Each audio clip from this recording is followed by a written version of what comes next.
अस्सलाम वालेकुम, नमस्कार, सत श्री अकाल एंड गुड इवनिंग। मैं हूं आरज़ू काज़मी और आप हमेशा की तरह से देख रहे हैं पॉइंट ऑफ व्यू। हमारे साथ हैं जी भारत से आदित्य राजकोल, जो कि जर्नलिस्ट हैं और आदित्य उन जर्नलिस्ट में से हैं भारत के जिनको मैं सुबह से रात तक चेक करती हूँ कि अब आदित्य ने कौन सी न्यूज़ लगाई है और अब कौन सी न्यूज़ लगाई। Thank you so much Aditya कि आज आप आए हैं। और यकीन करें कि मैं ये सिर्फ शो की हद तक नहीं बात कर रही, मैं सचमुच आपके ट्विटर, आपके सोशल मीडिया को चेक करती हूँ न्यूज़ के लिए, क्योंकि जितनी तेजी से आप न्यूज़ देते हैं शायद ही पाकिस्तान और भारत में कोई इतनी स्पीड दिखा सके। हाँ, एक जो है वो गौरव सावंत है इंडिया टुडे के, वो भी काफी तेजी के साथ उनके पास न्यूज होती है। तो सबसे जी। पहले तो ये बताइए कि ये आप चमत्कार करते कैसे हैं कि हमारे यहाँ की न्यूज हमें आपसे मिलती है। थैंक यू सो मच आरजू जी। बहुत अच्छा लगा। बहुत दिनों के बाद, बहुत अरसे के बाद फिर से आपके साथ गुफ्तगू कर रहे हैं यहाँ पर। भारत में भी यहाँ पर बड़ी गहमा गहमी है। चुनाव चल रहा है, पाकिस्तान में भी बहुत चीज़ें चल रही हैं। तो ये तो कई सालों से ये है कि बहुत क्लोजली इंडिया पाकिस्तान और कश्मीर को ट्रैक कर रहे हैं। तो फिर सालों से जब आप करते रहते हैं तो एक आदत सी पड़ जाती है, और फिर खबर को आप तो चेज कर रहे होते हैं, लेकिन खबर ही आपके पास पहुंच जाती है कि आपके सोर्सेज इतने डेवलप हो जाते हैं, चाहे वो इंडिया में हो, पाकिस्तान में हो, आपके जैसे दोस्त हों। तो अलग अलग तरीके से, मतलब आप आर्मी के लोग हो सकते हैं, पुलिस के हो सकते हैं, ज्यादातर डेफिनेटली। कॉमन सिविलियंस हो सकते हैं जो बताते हैं। अभी जैसे पाकिस्तान ऑक्यूपाइड कश्मीर है, वहां पर मुजफ्फराबाद है, कोटली है, रावला कोट है, अलग अलग जगहें हैं। वहां से लोग जो है बहुत सारे वीडियोस भेज रहे हैं और कह रहे हैं कि कैसे वहां पर तशद्दुद हो रहा है, लोगों को मारा जा रहा है। अभी आप बहुत सारी वीडियोस सिर्फ लोगों को मारने की नहीं, पुलिस को मारने की भी वीडियोस आ रही हैं। तो देखा जा सकता है कि कितना वहां पर जो है लोगों में गुस्सा बहुत ज्यादा है। तो वो बहुत क्लोजली ट्रैक कर रहे हैं, तो बहुत चीजें चल रही हैं। ये तो करते ही रहते हैं। डेफिनेटली ऐसा ही है। मगर आदित्य ये बताएं कि पाकिस्तान ने हमेशा से बहुत शोर मचाया भारत साइड, जो कश्मीर है उसके ऊपर, कभी यूनाइटेड नेशन में, कभी कहीं। और अभी अचानक तो नहीं कहूंगी मैं, पहले भी कई बार ये सब कुछ हुआ है जो हमारे यहाँ अब जो रिपोर्टिंग की जा रही है। लेकिन अब एक चेंज जरूर मैंने देखा है कि फर्स्ट टाइम मैं देख रही हूँ कि पाकिस्तान का जो मेन स्ट्रीम मीडिया है वो इस खबर को उठा रहा है। वो बता रहे हैं कि वहां पे जिस तरह से लोगों को मारा पीटा जा रहा है, जिस तरह से जो प्रॉब्लम चल रही है, पीओके जिसको हम लोग आजाद कश्मीर कहते हैं। क्या लगा आपको कि आखिर पाकिस्तानी मीडिया को क्यों बोलना पड़ गया? क्या ये खबर बहुत ज्यादा पूरी दुनिया में फैल चुकी है या कोई और रीजन है? देखिए आरजू जी, सबसे पहले तो मैं एक चीज स्पष्ट कर दूं कि ये एक हिस्टोरिक चेंज है। और ये ऐतिहासिक चेंज इसलिए है क्योंकि सालों से जो हम हिंदुस्तान में देख रहे थे, हमारे यहाँ पर कश्मीर में, कि स्टोन पेल्टिंग हो रही थी। हम देख रहे थे कि लोगों का गुस्सा या फिर कुछ हद तक जो सेपरेटिज्म चल रहा था वो दिख रहा था। हम देख रहे थे कैसे लाल चौक जो श्रीनगर में है वो बंद होता था। हम देखते थे कैसे वहां पर मारा मारी होती थी, यूथ जो है कश्मीरी मारा जाता था, बहुत सारे सिक्योरिटी फोर्सेस भी मारे जाते थे, क्लैशेस होते थे। ये है एक इतिहास कश्मीर का, लगभग 2017-2019 तक। उसके बाद अब 370 के जाने के बाद कश्मीर में एक खुशहाली आई है। कश्मीर में एक डेमोक्रेसी का जो असली चेहरा है वो देखने को मिला है। और अब हम कोई स्टोन पेल्टिंग नहीं देखते, और अब हम कोई लॉ एंड ऑर्डर सिचुएशन नहीं देखते। हम नहीं देखते कि आर्मी की, पुलिस की गाड़ियों पे अटैक हो रहा है। और ये ऐसा नहीं है कि कोई आर्मी स्टेट बना दिया गया है, पुलिस स्टेट बना दिया गया है। लोगों को जो अपॉर्चुनिटीज कश्मीर में मिलनी चाहिए, जो मिलनी चाहिए थी 30 साल 40 साल पहले, वो मिलनी चालू हुई है। वहां पर जो लोग रेडिकलिज्म या इस्लामिस्ट टेंडेंसी या सलाफिस्ट टेंडेंसी ये सब फैला रहे थे, उन सब को पकड़ा गया। उन सब के जितने भी हवाला रैकेटेरिंग, चाहे वो आईएसआई से पैसा मिलता था या कहाँ से मिलता था, वो बंद कराया गया। तो कश्मीर में हमने देखा कि एक ऑर्डर आया, डेमोक्रेसी का ऑर्डर आया, और तभी कश्मीर में भी अभी हम चुनाव देख रहे हैं। अब आप देखिए, जो कश्मीर में होता था वो पीओके में हो रहा है। स्टोन पेल्टिंग वहां पर हो रही है, लोगों को वहां पर मारा जा रहा है। वहां पर पुलिस को तो ऑलमोस्ट लिंच किया गया। आप देखिए कितने वीडियो सामने आए, जो पाकिस्तानी पुलिस है या फिर रेंजर्स हैं या बाकी लोग हैं, उनको बुरी तरीके से पीटा जा रहा है। वो कहीं कहीं पर तो ऊपर वो इलाके हैं, ब्रिजेस से नीचे गिराया जा रहा है। मेरे को बताया गया कि 2-3 पुलिस वाले मारे भी गए हैं। करीबन 80-100 से ज्यादा हैं जो पाकिस्तान ऑक्यूपाइड कश्मीर में पुलिस वाले हैं, वो इंजर्ड हैं। और आज सुबह तो वीडियो आया कि रेंजर्स की जो गाड़ियां हैं वो वहां से निकल रही हैं बाहर। और इसका मतलब ये है कि हजारों की तादाद में जो कश्मीरी हैं या लोग हैं, कोटली रावला कोट के, मुजफ्फराबाद के, वो लॉन्ग मार्च में सामने आ रहे हैं। और ये तो बेसिक डिमांड्स है। वो कह रहे हैं कि भाई हमारे नेचुरल रिसोर्सेज हमारे खुद के हैं। वो कह रहे हैं मंगला डैम हमारी है, वहां से हमको इलेक्ट्रिसिटी फ्री मिलनी चाहिए, आप टैक्स क्यों लगा रहे हैं इस पर। वो कह रहे हैं कि जो खाने का अनाज है उस पर आप कमी करिए, पैसों में आप इतना ज्यादा पैसे क्यों हमसे चार्ज कर रहे हैं। और आपने कश्मीर को, पाकिस्तान ऑक्युपाइड कश्मीर को पंजाबियों की कॉलोनी क्यों बनाई हुई है। हमारे अपने लोग हैं, हमारे अपने हक हैं, हमको वो दीजिए। तो पाकिस्तान ने जो सारा ये यूएन का रेजोल्यूशन बार बार आप जिक्र कर रहे हैं और पाकिस्तान भी बार बार करता है, उसकी सबसे पहली जो शर्त है, जो सबसे पहला जो उसमें दिया गया बयान जो पाकिस्तान को मानना है, वो है कि पाकिस्तानी मिलिट्री को पाकिस्तान ऑक्युपाइड कश्मीर से हटना है। वो तो पाकिस्तान आज तक कर नहीं पाया। आप और रेंजर्स को भेज रहे हैं, आप आर्मी को भेज रहे हैं, आप जो आर्मी के रिटायर्ड आपके सोल्जर्स हैं या वेटरन्स हैं उनको वहां पर बसा रहे हैं ताकि वहां पर डेमोग्राफिक चेंजेस, पॉपुलेशन चेंज हो। तो मुझे लग रहा है ये एक ना ज्वालामुखी है, ये एक अंदर से एक घुटन है पाकिस्तान ऑक्युपाइड कश्मीर के लोगों में कि भाई हमको एक सेकंड हैंड या थर्ड हैंड ट्रीटमेंट दिया जाता है। पहले तो पाकिस्तान में पंजाबियों की चलती है सबसे ज्यादा, उसके बाद फिर थोड़ा बहुत देखा जाता है बलोच हो, बाकी जिले के लोग हो, सिंध हो, खैबर पख्तूनवा हो, और उसके बाद जब बचा कुचा थोड़ा बहुत होता है वो पाकिस्तान ऑक्युपाइड कश्मीर के हिस्से में आता है। तो उनको ये सेकंड हैंड ट्रीटमेंट बिल्कुल बर्दाश्त नहीं है। और 2019 के बाद जब वो कश्मीर में वीडियो में देखते हैं कि भाई कश्मीर में खुशहाली आ रही है, डल लेक में हजारों की तादाद में टूरिस्ट आ रहे हैं, वहां पर एक नया चेहरा दिख रहा है कश्मीर में, चाहे वो श्रीनगर में हो, गुलमर्ग में हो, पहलगाम में हो, तो वो देख रहे हैं हमारे साथ ऐसा क्यों नहीं है। हमारे पास भी तो गिलगित बल्तिस्तान है, हमारे पास भी तो मुजफ्फराबाद है, नीलम है, इतनी खूबसूरत जगह है, हमारे यहाँ टूरिस्ट क्यों नहीं आ रहे हैं।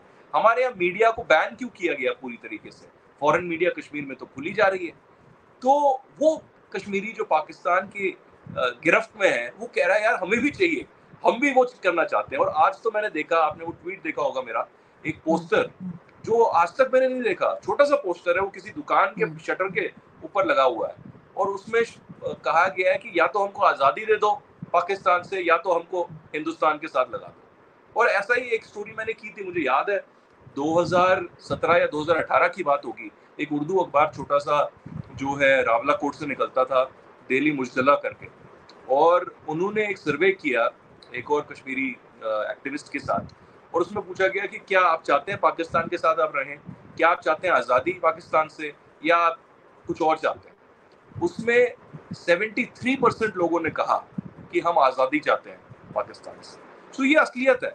अब ये है कि कुछ लोग बेचारे डर के मारे ज़्यादा बाहर नहीं आते, लेकिन अब क्योंकि इतना तशद्दुद हुआ है, इतने लोगों को मारा गया है, मैं तो सुन रहा हूँ 70 से 100 लोग अरेस्ट भी हुए हैं, तो इसलिए हज़ारों की तादाद में लोग जो है सामने आ रहे हैं। और मुझे लग रहा है आने वाले दिनों में, हफ्तों में, महीनों में और ज़्यादा ये गुस्सा जो है लोगों के सामने आएगा। बिल्कुल ऐसा ही लगता है, लेकिन वैसे तो खैर आई डोंट नो मुझे कहना चाहिए या नहीं, लेकिन अब हमारी साइड कश्मीर में डेफिनेटली मीडिया को वो आज़ादी नहीं है कि वो जाके लोगों से बात कर सके। मैं गई थी, मेरा ख्याल है 2018 या 19 में, और वहां पे जो जैसे शॉप्स होती हैं हर जगह, आपको पता है जो इस तरह के एरियाज होते हैं, तो वहाँ मार्केट में जाके मैं वीडियो बनाने की कोशिश कर रही थी। उस वक्त टीवी चैनल के साथ मैं काम कर रही थी और अपने टीवी शो के लिए गई थी। तो वो लोग बात नहीं कर रहे थे, उनका कहना ये था कि जी हमें एजेंसीज ने मना किया है कि हम मीडिया से बात ना करें। और ये बड़ी अजीब सी बात मुझे लगी थी, क्योंकि उस वक्त तक हम यही सुनते आए थे कि भारत की साइड कश्मीर में ये सब कुछ होता है, मीडिया से बात नहीं करने दे रहे। तो जो आप इंटरनेशनल मीडिया की बात कर रहे हैं, तो वो तो लोकल मीडिया से बात नहीं कर पा रहे थे लोग, और उनको मना कर दिया गया था कि आपने बात नहीं करनी। लेकिन कहीं ना कहीं आपको लगता है कि पाकिस्तान जो है उसको अब कुछ ना कुछ इसके ऊपर फैसला लेना पड़ेगा कश्मीर पे, क्योंकि अब ये बात जो है वो काफी आगे चली गई है। और पहले तो हम लोग चले हो जाता था कि यार ठीक है कुछ नहीं हो रहा, यहाँ पे लोग बड़े खुशियां, आजाद कश्मीर नाम दे दिया, प्राइम मिनिस्टर बना दिया वहां का, लेकिन अब चीज जो है वो बिगड़ती दिखाई दे रही है। देखिए बिगड़ेगी, ये बिगड़ेगी पाकिस्तान के खिलाफ, क्योंकि अभी तक तो हिंदुस्तान पाकिस्तान को बहुत तवज्जो देता था, हिंदुस्तान भी बातचीत की बात करता था, हिंदुस्तान पाकिस्तान को बहुत ज़्यादा अहमियत देता था, ट्रेड की बात करता था।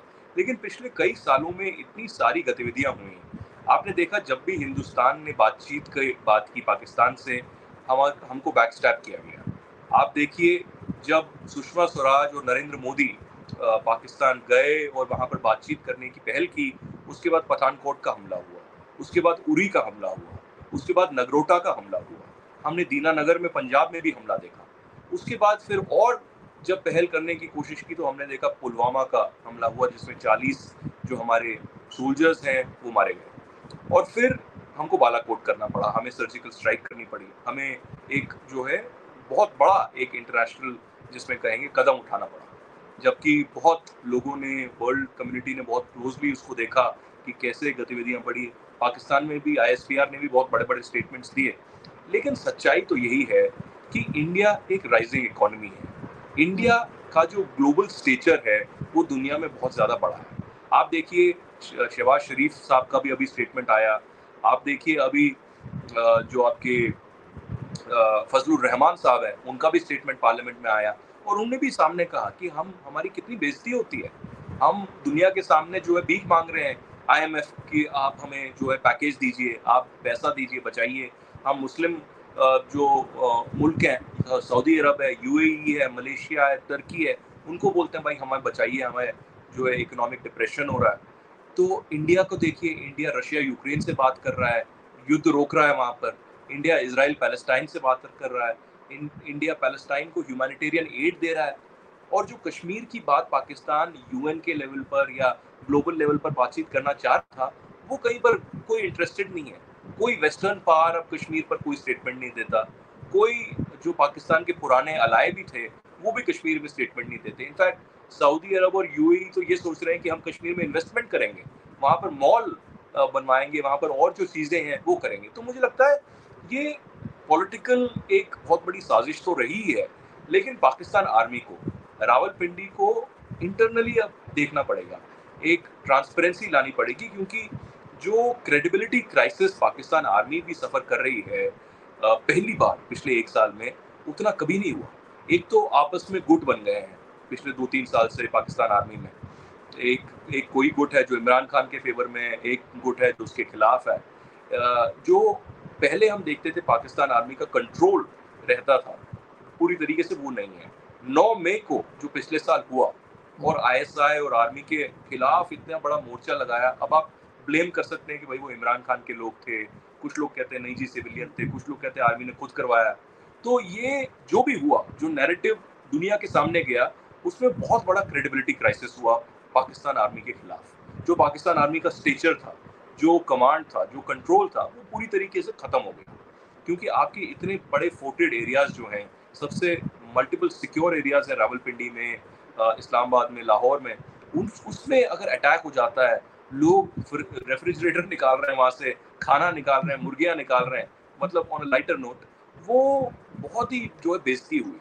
तो मुझे लगता है उसको सुधारने के लिए, ये नोशन सुधारने के लिए कि भाई पाकिस्तान आर्मी भी अब क्राइसिस में है, ना वो रिस्पॉन्सिबिलिटी लेने को तैयार है, ना उनको पता है कि आगे की डायरेक्शन पाकिस्तान को क्या देनी है। अभी भी एक सरकार जो है मिली जुली सरकार आई है, लेकिन क्या वो पाकिस्तान आर्मी की सुनेगी, इकोनॉमी बचाएगी, या पाकिस्तान का स्टेचर ग्लोबली बचाएगी? क्योंकि मल्टीपल चैलेंजेस हैं। और दूसरा फिर आप TTP का देख लीजिए कि बुरी तरीके से TTP जो है स्टेटमेंट्स दे रहा है। अभी TTP ने POK के फेवर में भी स्टेटमेंट दिया है कि भाई आप जंग कीजिए उनके साथ। तो इंटरनली बहुत सारे चैलेंजेस हैं पाकिस्तान को, उनको मुझे लगता है कि ये कि वो जैश-ए-मोहम्मद, लश्कर-ए-तोयबा और इन तंजीमों को और सपोर्ट करें और वहाँ पर इन्फिल्ट्रेशन करें, इससे बेहतर है कि बातचीत करें, इससे बेहतर है कि अपनी इकोनॉमी सुधारें, इससे बेहतर है कि पाकिस्तान को बचाएं, क्योंकि Pakistan I fear is on the path of an implosion that nobody can save them from. और इमरान खान भी आपने जेल में तो रखा है, लेकिन आपको भी पता है कि इमरान खान जैसा अभी पॉपुलर लीडर ही नहीं है पाकिस्तान। अगर कोई भी उनके सामने खड़ा कर दें तो मुझे नहीं लगता वो इलेक्टोरली, अगर फ्री डेमोक्रेटिक एक्सरसाइज होती है, वो इमरान खान को फेस कर सकते हैं। वो दूसरी बात है, इमरान खान की पॉलिटिक्स को आप चैलेंज कर सकते हैं, उनकी आइडियोलॉजी को आप चैलेंज कर सकते हैं। तो एक बहुत बड़ा एक जो है क्रेडिबिलिटी क्राइसिस है, डेमोक्रेटिक क्राइसिस है, सिक्योरिटी जो है क्राइसिस है, और इकोनॉमिक क्राइसिस तो है ही। तो वो पाकिस्तान को बदलना है। और यहाँ पर भी प्राइम मिनिस्टर मोदी ने अपने बहुत सारे स्टेटमेंट, जो पत्रकारों ने उसे पाकिस्तान के बारे में पूछा, तो उन्होंने बोला कि भाई पाकिस्तान मुझे नहीं बात करनी उन पर, क्योंकि मैं तो छोड़ दिया उनको, अब उनको रोटी दाल मिल जाए सुबह शाम की वो काफ़ी है, मैं पाकिस्तान की बातचीत जो है ज़्यादा करूँगा नहीं। तो ये एक स्ट्रेटेजिक एक चेंज हुआ है, पैराडाइम शिफ्ट, एक कि अगर आतंकवादी हमला होता है कि हम डबल उससे अटैक करेंगे और आपको पता चलेगा उसमें क्या होगा, और दूसरा कि भाई हमें बातचीत नहीं करनी, हम पाकिस्तान को तवज्जो नहीं देते, आप जो है अपना देखिए, हम अपना देखेंगे। और दूसरा भी ग्लोबली आप पाकिस्तान भी देख रहा है कि कैसे इंडिया मुंह तोड़ जवाब देता है अमेरिका को या कनाडा को। अभी जो खालिस्तानी की बातचीत चल रही है सारी, अभी जब हरदीप सिंह निज्जर की बात चल रही है, जब कनाडा ने आपने देखा कि डिप्लोमेटिक प्रेजेंस कम की, इंडिया ने उल्टा जवाब दिया और बोला कि आप निकलो यहाँ से, हमें नहीं चाहिए ये सब। और उल्टा वो कनाडा को मुश्किल पड़ा क्योंकि पंजाब से, चंडीगढ़ से, बाकी जगहों से बहुत सारे लोग जाना चाहते हैं कनाडा। अब जब मैन पावर नहीं है कनाडा के पास, तो लोग कैसे जाएंगे? और जो एजुकेशन सेक्टर कनाडा का है, वो सब जो है ज्यादातर हिंदुस्तानी वहाँ पर बच्चे हैं, प्रोफेशनल्स हिंदुस्तानी हैं, वो नहीं आएंगे तो इकोनॉमी कैसे चलेगी और एजुकेशन सेक्टर कैसे चलेगा? तो ये कनाडा को बहुत भारी पड़ा है। और कैनेडियन प्राइम मिनिस्टर जो है पॉलिटिक्स को लेकर, जस्टिन ट्रूडो कहते हैं कि भाई एक क्रेडिबल एलिगेशन है, लेकिन वो अभी तक पिछले 6 महीने 8 महीने में प्रूव नहीं कर पाए। तो ये इंडिया का स्टेचर है कि इंडिया इंडिपेंडेंट स्टांस लेता है और वेस्टर्न कंट्रीज को as a representative of the global south एक मुंहतोड़ जवाब देता है। बिल्कुल, आप ठीक कह रहे हैं, लेकिन मैं ये भी कहूंगी कि आदित्य, आपका ताल्लुक जो है वो कश्मीर से है, if I am not wrong. तो आप ये भी मुझे बताइए कि कश्मीर के कई लीडर, जिसमें फारूक अब्दुल्ला साहब है, उनका कुछ दिन पहले एक बड़ा वायरल हुआ था क्लिप, जिसमें उन्होंने कहा था कि पाकिस्तान के बारे में बात की थी कि उन्होंने चूड़ियां नहीं पहन रखी। मैं मानती हूँ कि इस वक्त जो पाकिस्तान में जो आजाद कश्मीर, या जिसे आप लोग पीओके कहते हैं, वहां पे जो कुछ हुआ है तो वो मिसहैंडल किया गया है और ऐसा नहीं होना चाहिए था, और इससे जो है बहुत एम्बैरेसमेंट जो है वो एज अ पाकिस्तानी सभी फील कर रहे हैं। लेकिन फारूक अब्दुल्ला साहब का कहना था कि जी पाकिस्तान के पास एटम बम है, ये बात की गई। उसके बाद मानी शंकर अय्यर साहब, उनका क्लिप बड़ा वायरल हुआ, उसमें भी उन्होंने यही बात की कि जी पाकिस्तान के पास एटम बम है। बस एक चीज जिससे मैं बहुत ऑब्जेक्शन करती हूँ कि वो 2 बार उन्होंने कहा कि कोई पागल वहां के एटम बम चला देगा, तो हमारे यहाँ उनको क्या लग रहा है, सारे पागल बैठे हुए। लेकिन ये कि ये बातें भी आपके यहाँ चल रही है। दूसरा, बीजेपी जो है वो, जहां तक मुझे पता है, तो वो इलेक्शन जो है वहां से नहीं लड़ा जा रहा कश्मीर से। उसकी क्या रीजन है और आप कैसे देख रहे हैं आपके बाकी दोनों लीडर्स के स्टेटमेंट को, क्योंकि वो तो लग रहा है कि चाहते हैं कि पाकिस्तान से बात की जाए। देखिए, सबसे पहले तो मैं ये स्पष्ट कर दूं कि बीजेपी के जो है कश्मीर में कभी भी कोई बड़ा बेस नहीं रहा है। कश्मीर में अगर आप चुनावी राजनीति की का इतिहास देखेंगे तो बीजेपी का बहुत बड़ा एक तबका वहां पर नहीं रहा है।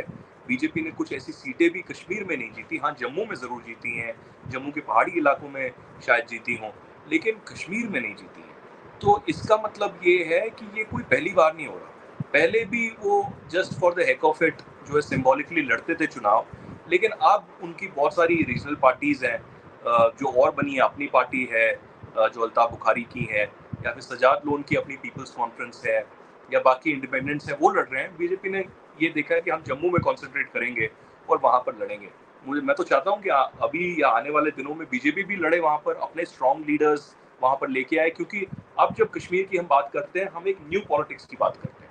हम कहते हैं कि अभी भी जो तकियानुसी बातें नेशनल कॉन्फ्रेंस और पीडीपी करता था, ऑटोनॉमी की, सेल्फ रूल की, सेल्फ डिटर्मिनेशन की, वो आप करना बंद करें।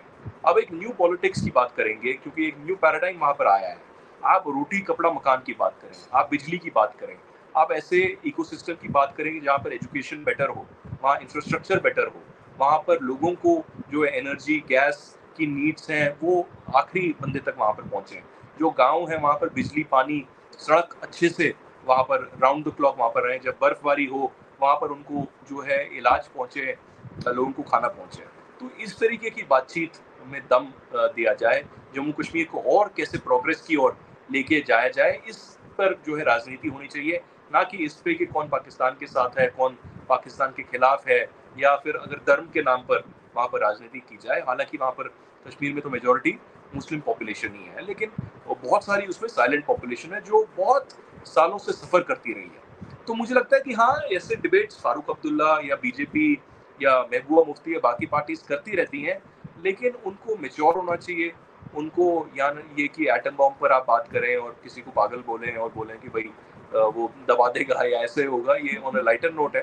बट मुझे नहीं लगता कि हिंदुस्तान पाकिस्तान से डरता है। मुझे नहीं लगता कि हिंदुस्तान की कोई भी पॉलिसी अब पाकिस्तान को देखकर होती है।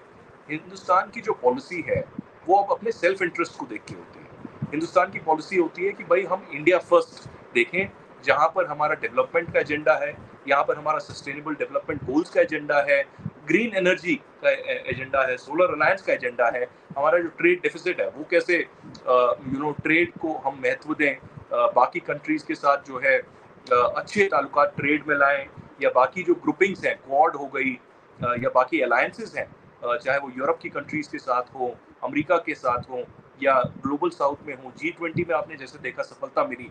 तो ऐसे इश्यूज पे जो है हिंदुस्तान में लोगों का ज्यादा वो है, रुख है। यहाँ पर जो पॉवर्टी है पूरी तरीके से कैसे मिटाई जाए, लोगों में कैसे और जागरूकता आए, लास्ट माइल बेनिफिशरीज जो गाँवों में हैं उन तक जो है हर सुख जो है वो पहुंचे।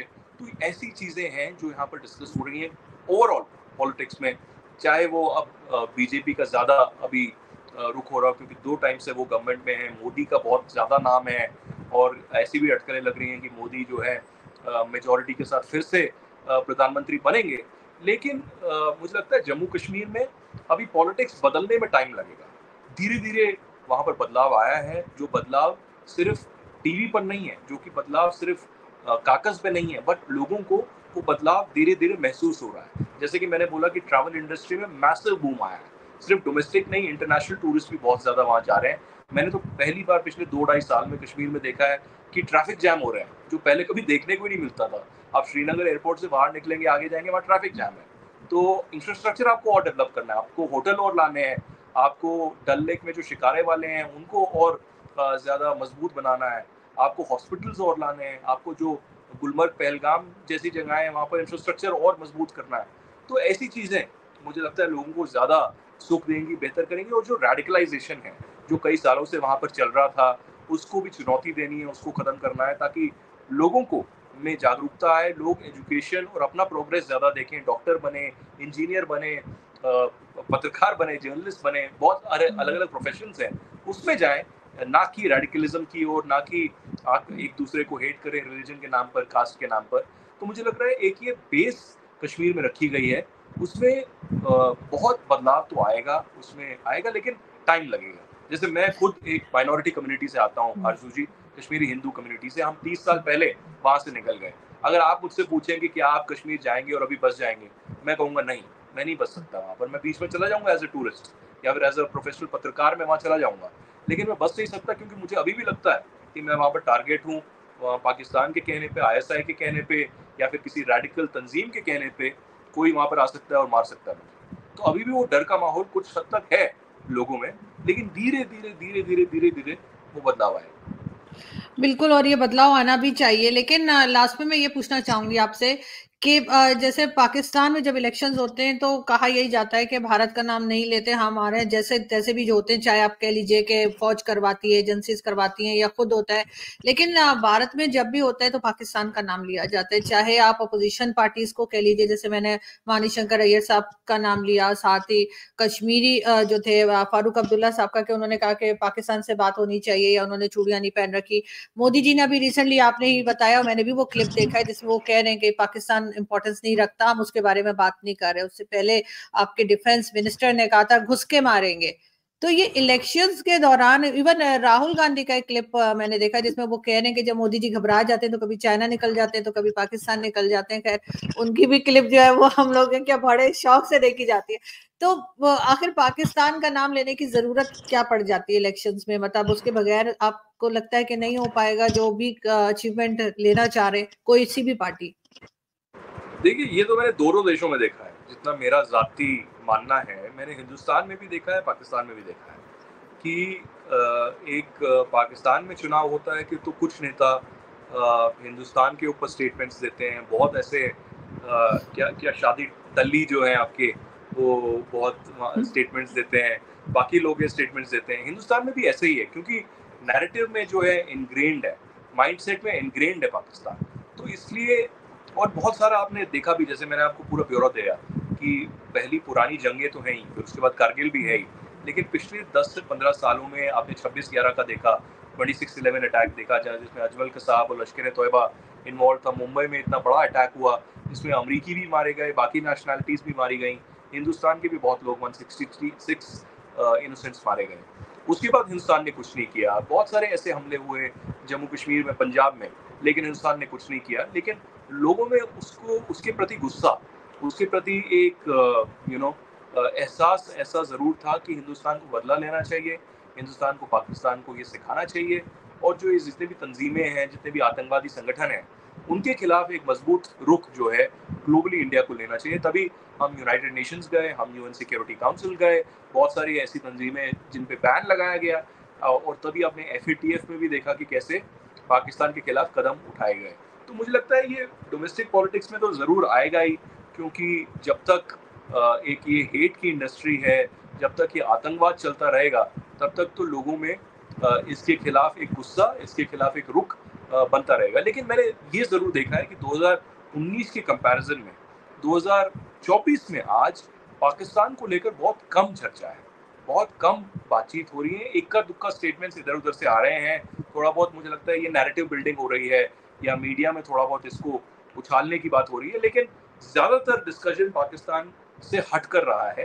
ज़्यादातर डिस्कशन या तो करप्शन के ऊपर रहा है, या तो नरेंद्र मोदी बनाम राहुल गांधी और बाकी लोगों के खिलाफ रहा है, या फिर जो रीजनल पॉलिटिकल पार्टीज कुछ कर नहीं पा रही हैं, आपस में यूनिटी नहीं है ऑपोजिशन का, उस पर रहा है। तो मुझे ज़्यादातर लगता है कि पाकिस्तान को इससे डरना चाहिए। अगर पाकिस्तान के बारे में ज़्यादा चर्चा नहीं हो रही है, अगर पाकिस्तान को पूरी तरीके से इग्नोर कर दिया गया है और इंडिया का फोकस ज़्यादा चाइना पे या वेस्टर्न कंट्रीज पे है, तो पाकिस्तान का खुद का वजूद, पाकिस्तान का खुद का narrative will falter, will completely be destroyed. तो पाकिस्तान आगे क्या करेगा? पाकिस्तान हमला करता रहे इंडिया पर, ISPR हो या पाकिस्तान की फॉरेन मिनिस्ट्री स्पोक्स पर्सन हो, वो हिंदुस्तान पे इल्जामात लगाती रहे, लेकिन इंडिया अगर रिस्पॉन्ड नहीं कर रहा, इंडिया अगर उस पर तवज्जो ही नहीं दे रहा, तो पाकिस्तान क्या करेगा? तो ये अपने ही एक नैरेटिव में, अपने ही एक प्रॉक्सी वॉर में, अपने ही एक साइकिल में फंस जाएगा पूरी तरीके से।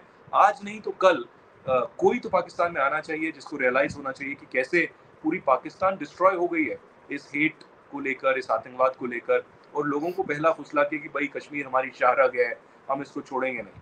वो नहीं है। कश्मीर में तो अब 370 हट गया। अब जो ज्यादातर कॉन्वर्सेशन इंडिया में है, मैं आपको बता दूं, वो POK को लेकर है। जो जयशंकर से भी अब सवाल पूछा जाता है कि कश्मीर में आपने कर लिया जो करना था, कश्मीर तो अब रोड टू रिकवरी है, वहां पर पीस होगा, लेकिन आप पाकिस्तान ऑक्यूपाइड कश्मीर कब लेके आएंगे? और जयशंकर जी जो फॉरेन मिनिस्टर है इंडिया के, उनका रिस्पॉन्स यही रहता है कि भाई क्योंकि हमने आर्टिकल 370 किया, क्योंकि हमने कश्मीर में इतने मजबूत कदम लिए, इसीलिए लोग अब POK की तरफ देख रहे हैं और कदम उठा रहे हैं। अब मैं ये नहीं कह रहा कि आज POK आ जाएगा या कल POK आ जाएगा, but there is a mindset change, there is a thinking in larger Indian mindset कि भाई अब हमारा अगला कदम पाकिस्तान ऑक्यूपाइड कश्मीर की ओर हो, और हिंदुस्तान पाकिस्तान ऑक्यूपाइड कश्मीर वापस लाए। और पाकिस्तान में तो आप देख ही रहे हैं कैसे अनआइडेंटिफाइड गनमैन जो है बहुत सारे ऐसे आतंकवादियों को मार रहे हैं। अब पाकिस्तान RNAW को बोले कि भाई आपने कराया है, लेकिन है तो ये आपके लोग, कैसे हिंदुस्तान वहां पर अपने लोग बेच के वो करा सकता है? ये तो अपनी बेवकूफ़ी और अपनी खिल्ली उड़ा रहे हैं। मेरा जाती मानना है कि ये हिंदुस्तान नहीं करा रहा, मेरा जाती मानना है कि ऐसा है खुद पुराने ऐसे आतंकवादी जो 90 में एक्टिव थे उनको मरवा रहा है, ये दिखाने के लिए ग्लोबली वेस्टर्न पार्ट्स को कि हम आतंकवाद के खिलाफ कदम उठा रहे हैं। लेकिन आगे आने वाले सालों में हमको क्लियर हो जाएगा, एक तो ये रुख पाकिस्तान क्या लेगा, POK क्या लेगा, और आतंकवाद का पूरी तरीके से अंत कब। बिल्कुल, मेरा भी यही ख्याल है कि पाकिस्तान अब कोशिश कर रहा है कि इस तरह के जो टेररिस्ट हैं या जो ग्रुप्स हैं उनको खत्म किया जाए, और उसका रीजन यही है कि बार बार FATF में जाना और दूसरी प्रॉब्लम्स जो आती हैं, मेरे ख्याल है अब इनको वो समझ आ गई है। लेकिन जहां तक कश्मीर की बात है या आजाद कश्मीर या POK जो आप लोग कहते हैं, तो मुझे नहीं लगता कि ये कोई बहुत आसान टास्क साबित होगा भारत के लिए। यकीनन ये मैं नहीं कह सकती कि आप लोग इसको ले पाएंगे, क्योंकि इतने टाइम से ना हम कुछ कर पाए ना आप लोग कुछ कर पाए। हम भी कहते रहते हैं कि हम आजाद करा देंगे और आप लोग भी यही कहते रहते हैं। तो मेरा ख्याल है कि जो भी हो, बहरहाल जो कश्मीर के लोग हैं, जो असल लोग हैं कश्मीर के, वो क्या चाहते हैं उनकी मर्जी से होना चाहिए, और पाकिस्तान को भी उनकी सुननी चाहिए और भारत को भी। अब वो लोग क्या डिसाइड करते हैं, क्या बताते हैं, वो तो खैर आने वाला वक्त ही बताएगा। देखते हैं कि किस तरह से ये इशू खत्म होता है, ताकि ये मेन इशू दोनों कंट्रीज के बीच में से हट जाए, तो शायद जो है वो हिंदुस्तान पाकिस्तान आपस में बेहतर तरीके से रह सकें। Thank you so much Aditya कि आज आपने ज्वाइन किया। थैंक यू वेरी मच, बहुत अच्छा लगा। नमस्कार। Same here, thank you.